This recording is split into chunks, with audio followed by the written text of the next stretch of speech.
अधिवेशनाच्या पूर्वसंध्येला होणाऱ्या सरकारच्या चहापानावर विरोधकांनी बहिष्कार टाकला।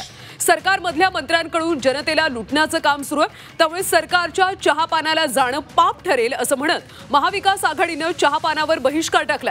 तसंच सरकारमधल्या 3 पक्षांची तोंड 3 बाजूला असल्याचा आरोप सुद्धा महाविकास आघाडीच्या नेत्यांनी केला। कार्यक्रमामध्ये एकामेकांची तोंड तरी बघतील ते।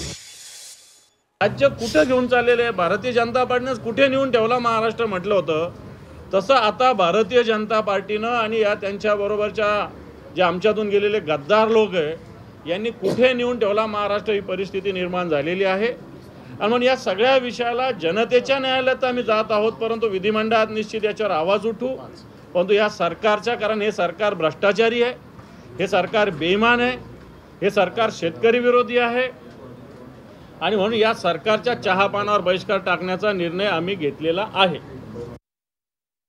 हे महायुती किंवा महाझुटी सरकार म्हणजे एक भाजप पक्ष आणि 2 गद्दार गँग, हे जेव्हा आपण पाहतोय ज्या पद्धतीने हे सरकार चालवण्याचा प्रयत्न करतायत, 3 दिशेला 3 तोंड आहेत, एकामेकांमध्ये भांडण आहेत, मग ती बंगल्यांवर नसतील, गाड्यांवरनं आहेत, कुठच्या जिल्ह्याचे कोण मालकमंत्री बनणार, कोण पालकमंत्री बनणार, या खात्यातून त्या खात्यात पी येतात की नाही येत। चहापानाच्या कार्यक्रमामध्ये एकामेकांची तोंड तरी बघतील ते।